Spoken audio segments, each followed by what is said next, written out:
spring is officially here. That means when it comes to dessert, it's time to think lighter and brighter.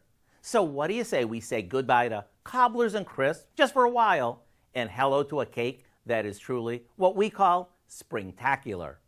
We start by slicing a frozen coconut layer cake into 1-inch slices and placing them in a 9x13 baking dish. On top of that, we spread a layer of our homemade filling that we made by combining some whipped topping with a package of frozen raspberries. Over that, we place slices of a lemon layer cake that we also picked up in the freezer aisle. And like many of our recipes, feel free to mix and match the flavors of cake or use any brand you want, since there are no rules. And right before popping this in the freezer to firm up, we finish it with a layer of whipped topping. That's it. And when we're ready to dig in, all we need to do is cut it into squares.